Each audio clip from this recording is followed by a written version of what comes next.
Bonjour mesdames et messieurs, très content de vous retrouver sur la 7 TV, la chaîne de la vérité, dans votre émission 7 Actu. Chaque fois avec plaisir la ñuy am jàkkaarloo ak yéen pour waxtaan ak yéen ci actualité wàllum politique wàllum développement mais également wàllum société. Tey nag 7 a l'immense plaisir de recevoir ci plateau bi Ibrahima Ndoye, le directeur de cabinet du maire de Sangalkam, donc nekk également notre ancien teacher, ancien professeur. Je pense que, mais pour le moment, on va prendre le statut d'ancien professeur et de mettre ça de côté. Le temps d'affronter le directeur de cabinet du maire de Sangalkam. Nous devons nous waxtaan bi et puis en fin d'émission, Inch'Allah, on pourra revenir sur ces magnifiques souvenirs là yoo xamante ni moo ñu lié. Ibrahima Ndoye, am naa mbégte dalal ci plateau bi di la ziar bu baax di la bàyyi nga ñëw ci internet. waaw defoo maa ngi delloo ziar di nuyu internet yi di dolli sargal 7 mais ma jox occasion pour ma waxaat fii dama ne waxaat pour la 3e fois. ñëw naa fi 2 fois. bi mooy 3e fois bi ma fiy ñëw. te vraiment seen chaîne bi chaîne proximité jege na askan wi waa Sangalkam ak commune Bambilor ñëpp gis nañ seen bopp. parce que ñu ne fii la ñuy ñëw di becc seen xel ak seen xalaat. di ko partager ak internet yi. te di leen encourager. Machallah. Merci beaucoup. En tout cas, le plaisir il est partagé. Nous également avons un plaisir de recevoir sur notre plateau 7 Actu. C'est la 3e fois. Donc, Kergui, Danak Dofi Gan. Alors, fini commencer d'abord, mais on va faire un peu de la géopolitique au niveau international. On va tout au niveau international, au niveau national, mais également au niveau local. Au niveau de la commune de Sangalkam. C'est clair. Je pense que c'est extrêmement important. La CEDEAO également, au niveau africain. Chez nous, ici en Afrique, on quitte un peu l'Europe, on revient chez nous. On voit que nos pays ne sont pas trop unis. C'est la réalité. On a vu l'Union africaine. Il y a des pays africains, même qui ont été mais les sentir impliqués ici. CEDEAO également, il y a des départs. Il y a des pays africains qui ont préféré quitter la CEDEAO. Est-ce que ça, c'est encourageant pour un Afrique qui veut se développer? C'est pas encourageant. Parce qu'il y a des a priori yoo xam ne dafa am. CEDEAO, c'est un machin quoi. J'ai fait un texte sur Facebook. CEDEAO, c'est un machin. Ku fa nekkoon. Bon, c'est un syndicat de chefs d'État. La sortie récente du président du Bénin, Talon, il dit que CEDEAO a le droit d'imposer au président des règles et des préceptes de démocratie, alors que lui, il n'est pas un démocrate. Mais ça veut dire qu'il dañuy brandir, la CEDEAO brandit idéaux démocratie, justice, équité. Mais les présidents n'ont qu'à violer. Mais le chapitre 7 du Conseil de sécurité mooy permettre nga intervenir militairement mais Yaya Jammeh pourquoi ñu daaneel ko Yaya Jammeh a été obligé de quitter parce que sous le commandement du Sénégal gars yi dugg fa parce que il a voulu bafouer dañ ko gagné mu ne gagné ko mais Macky Sall moo ko piloté mais Macky Sall voulait faire ici un 3e mandat. Ah oui? Macky Sall avait l'intention de faire un 3e mandat. Macky Sall a emprisonné ñaata nit. Selon pourquoi il a reculé? Pourquoi il a reculé alors? Pourquoi il a reculé? Parce que il a reculé parce qu'il sait le Sénégal ñoom benn taxawaay Sénégal du Côte d'Ivoire de. Sénégal le peuple. Sénégal du Côte d'Ivoire. Sénégal mën nañ metti mais quand le peuple se dresse mais dama la bëgg wax pourquoi il a reculé mais par rapport ak moom ni mu doon comporté au Sénégal ak ñoom ñoo fi jëlee Jammeh mais kiif Alassane Ouattara Côte d'Ivoire. il fait 3 mandats. Protocole CEDEAO dañ koy biaisé. Cour de justice de la CEDEAO ça a eu tranché en leur défaveur dañ koy jéggi. Le Sénégal est un pays souverain alors que nous avons mais en matière de coopération internationale et d'association gestion internationale tu acceptes de sous-traiter une partie de ta souveraineté. C'est un syndicat de chefs d'État mais xoolal les sanctions bi Mali doon subir le Mali. C'était sous la dictée d'Emmanuel Macron. Oui. Le blocus du Mali. Vous vous rappelez? Oui. Le président français. Assimi Goïta. Mais Macron avait la main. Quand un Macron qui est là-bas, qui ose parler, qui ose donner des injonctions aux États africains, mais c'est le Mali Guinée. Burkina Guinée. Le président Bazoum. C'était un pantin de la France. Quand il a déposé quoi. On a créé l'AES. Avant l'AES, il y avait le G5 Sahel. Parce que c'est des zones confrontées au terrorisme. Bon, les zones, pourquoi nous sommes en bande à part? Parce que le terrorisme, mais c'est la France qui sponsorise le terrorisme. Terrorisme, dafa fu mu am Mali, Burkina, Niger, Boko Haram un peu partout. Mën nañu wax ne dérive autoritaire bi Algériens yi defoon contre l'islamisme, ça les a permis de se replier un peu vers le Mali. Mais France moo sponsorise le terrorisme au nord Mali. Parce que les Maliens n'avaient pas accès à Kidal. Donc ils l'ont compris très tôt. C'est pourquoi ils ont chassé la France. Ñooñu ñëpp dañu dàq France. ba pare génne francophonie. taxawaayu France am ci CEDEAO ak taxawaayu France am ci dëkk yooyu di continuer di leen noot nekk les sponsors des terroristes. Mais France nan la mën a ñëw avec l'opération Barkhane ne day intervenir foofu ba pare affaire bi di gën a jax ñooñu ils sont talibans à part. Mais c'est dans l'intérêt des pays africains ñu toog waxtaan jéem a retrouver une CEDEAO forte. C'est-à-dire il faut qu'il y ait un changement de paradigme. Forte et indépendante surtout. Oui. Une CEDEAO forte, indépendante, avec une préservation, c'est-à-dire assis sur l'éthique éthique qui lui permet de défendre les intérêts exclusivement de l'Afrique. Avenir bi fii la bu ñu ko gëmee. D'accord. Chez nous, ils ont fait 1 an, le régime, bu nga xamante ni yow bokk nga si ñu ko fal, Bassirou Diomaye Faye, 1 an de gestion. Déjà, on ne peut pas parler de bilan, c'est très tôt, mais quelle appréciation faites-vous, quelle lecture faites-vous donc de ces 12 mois de gestion? Am si yaakaar rek. Ah oui.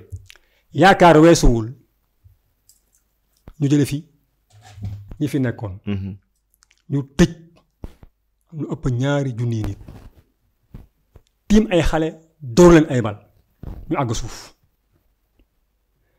Manifester est un droit.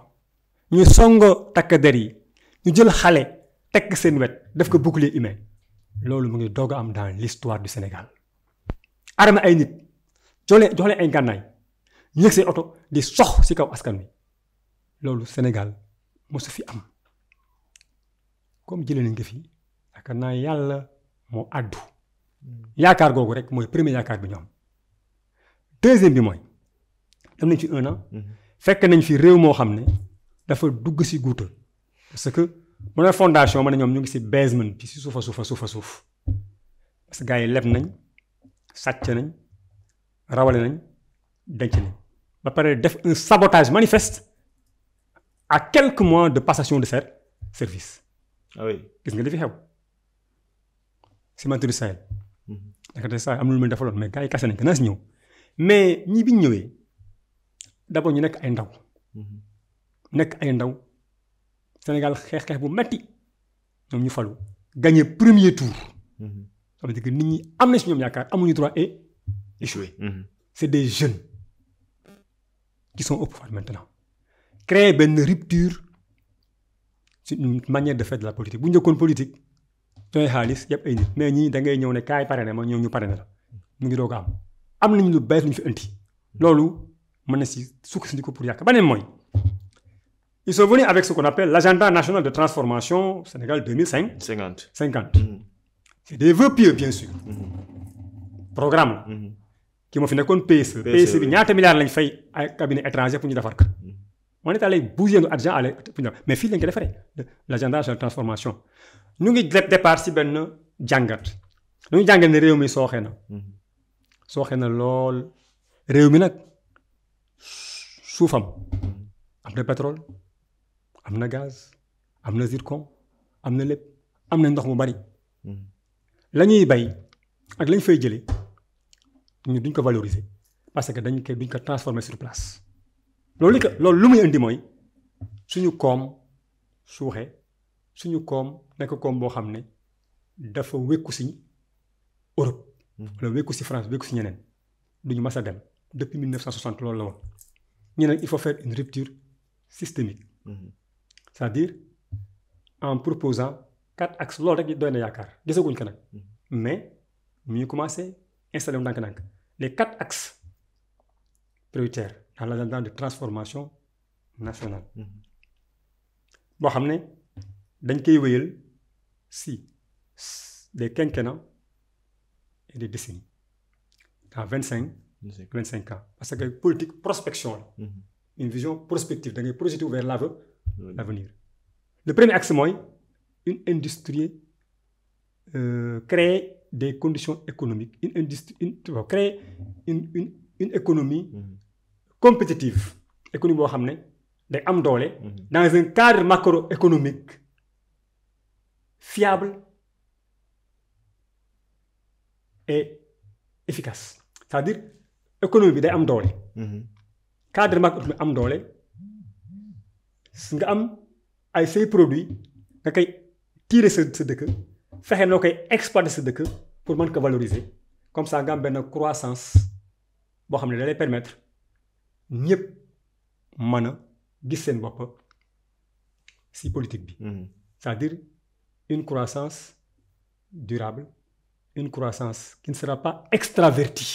xam nga dañu naan na Sénégal yi taux de croissance 7%. mais 7% la Sonatel lu ñu téléphoné bu guddee mu yóbbu ko France. ciment Sococim bi France fii France ce qu'on appelle une croissance extravertie mais fii c'est-à-dire quelque chose boo xam ne day intraverti fii lépp fii lay jóge lépp fii lañ koy transformer sur place parce que dëkk bu mënu am l'industrialisation c'est le premier maillon de la souveraineté mais utiliser sa or mu dem utiliser sa pétrole doo ko raffiner mu dem mais loolu bu Sénégal doo am ay tonne pétrole bu fekkoon boo dëggee sa tànk sa pétrole génne duñu dem fenn. Deuxième axe bi c'est l'axe de la valorisation des ressources. bu ñëwaat fa c'est-à-dire la durabilité. La durabilité mooy deuxième axe bi. La durabilité c'est-à-dire le développement durable c'est-à-dire suñu aalam gi. dañ koy aar. dans le temps parce que développement mënu am doo aar aalam bi. fexe ba réduire suufay inégalité yi nga France day xale netti pourtant olof. entre les zones. ba pare miser sur le mix énergétique. Le mix énergétique c'est-à-dire les énergies fossiles mooy pétrole ak kii mais mix énergétique c'est-à-dire am nañ soleil bu dul jeex am nañ yeneen éléments yoo xam ne mën nañ si basé wu pour développer suñu réew. Le troisième axe capital humain. ça on l'a vu dans le PSE. ça on l'a vu dans le PSE le capital humain. waaw le capital humain. amoon na PSE. amoon na PSE c'est pas une exacte réplique du PSE. mais réplique quelque part capital humain. ak l'équité sociale. da ngay repositionner jigéen ñi parce que jigéen ki moo développer réew sans jigéen. éducation bi nga bàyyi ci xel ci santé. pour mën a permettre ay nit ñu émerger un Sénégalais émergent des Sénégalais émergents le Sénégal émerge. D'accord. Vous êtes optimiste pour la suite. Vous êtes optimiste personnellement. Non personnellement je suis optimiste parce que boo gisee li xew.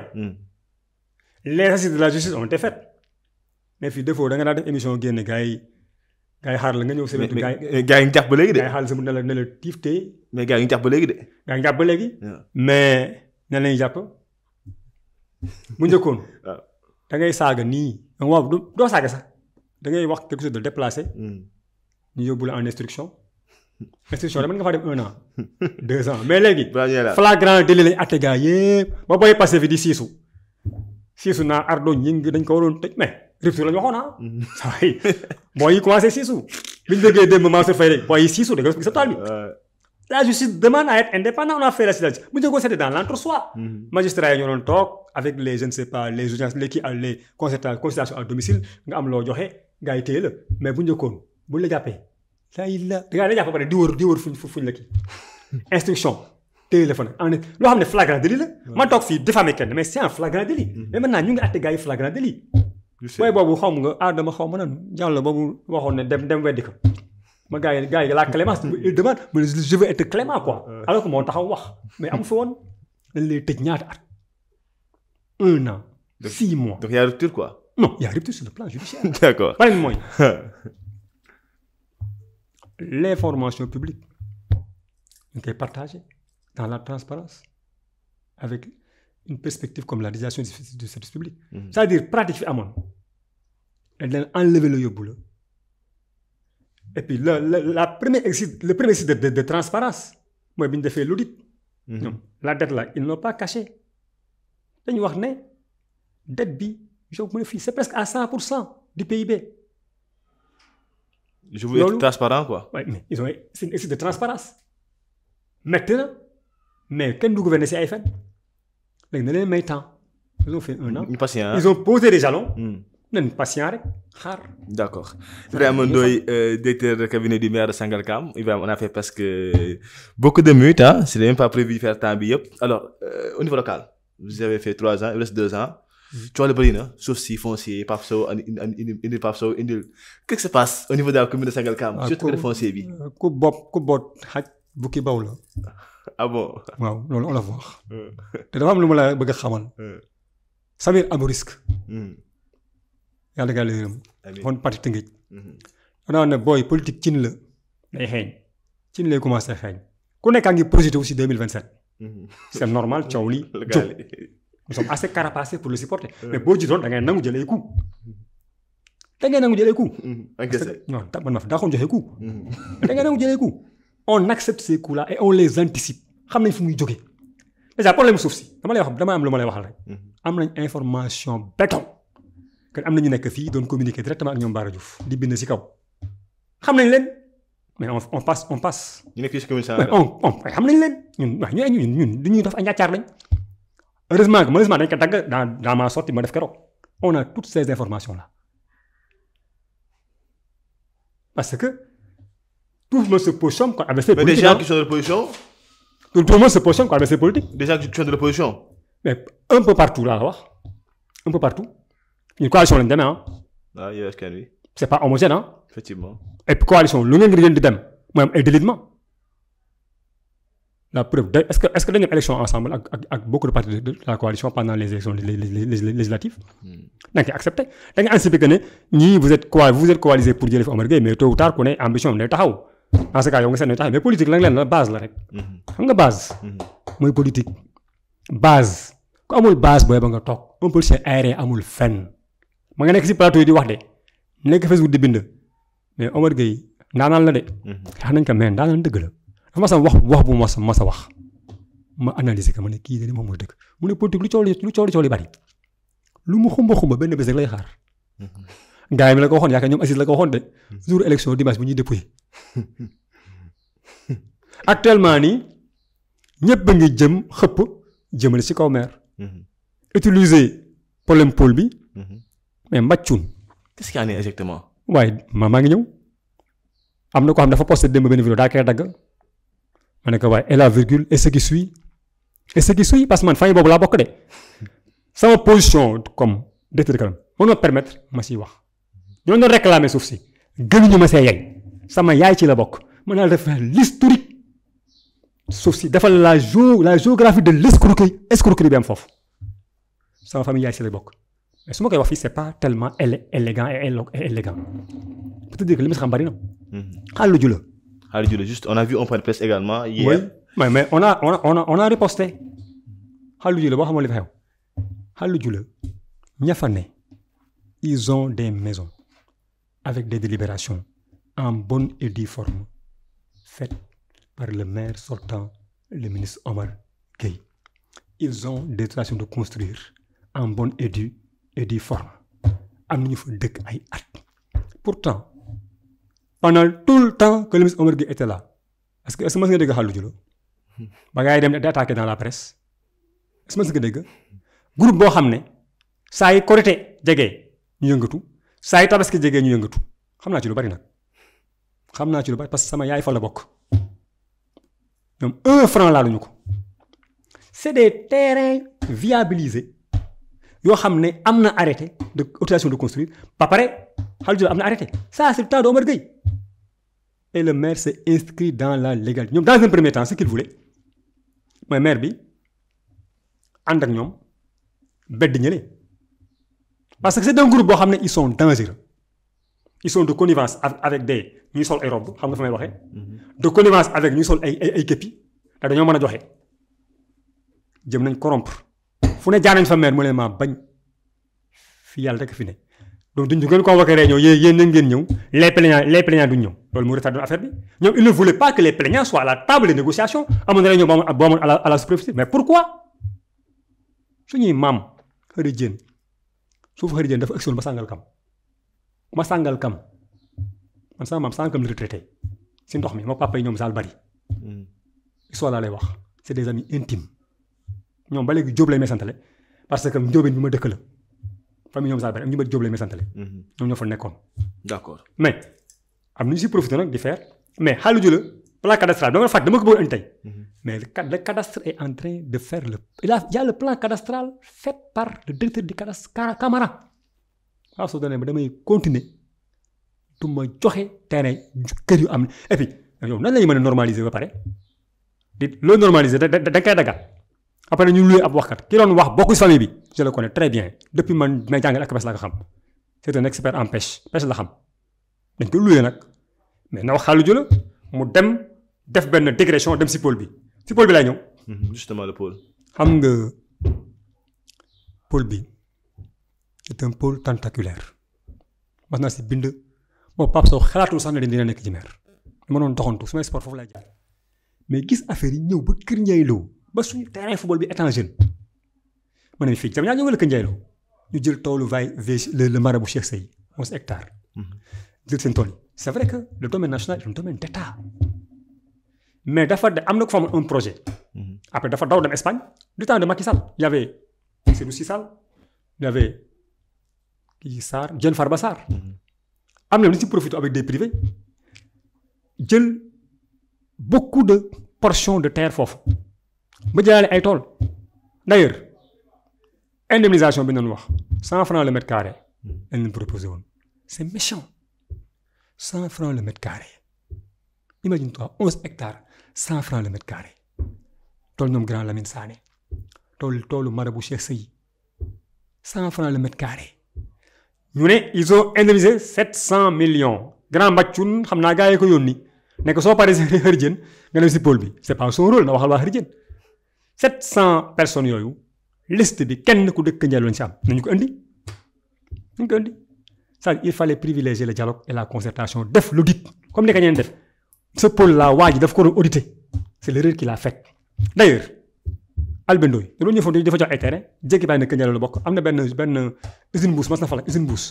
Albendo ñëw di leen masawu keroog bu autorité yi yeexul booy Kër Ndiaye dañ koy écrasé mais audit moo waroon am ak concertation avec les populations d'ailleurs le maire. a rencontré 2 fois le délégué du pôle 2 fois 2 rencontres waaye ne que waa ji peut-être que se trompé de bonne foi ne que fii extension Kër Ndiaye la mën a fa am Kër Ndiaye la nu mu rëy cimetière yi foofu la nekkoon. mu nekk extension mun am parce que en 2017 décret moo fi c'est un décret mais bien sûr mais ne indemniser nañ ñëpp on a donné les impasses il s'est basé sur ça ñu xëy rek indi fa bil yi mais Papis Diop am na fa 5 hectares. mérite un peu ñaar titre foncier waaw. Badiane bu Kaolack ñaata hectares la fa am fu ñu jaar ak ñeneen ñu fa am est-ce qu'il y a pas des dessus de table ay négociations à l'arrière boutique parce que dañ lay jox benn affaire nga aussi bëgg am benn statut politique. di def lu la neex c'est-à-dire dañu waroon a waxtaan ak population et puis 2 fois la Pape Sow rencontré il a été intransigeant bali xew-xew politiciens yi nekk fii naa Pape Sow nekk derrière les populations Pape Sow dafa mën a maîtriser waa Kër Ndiaye Lo. le maire ne ni de près ni de loin. par rapport à ce dossier là. ni de près ni de loin.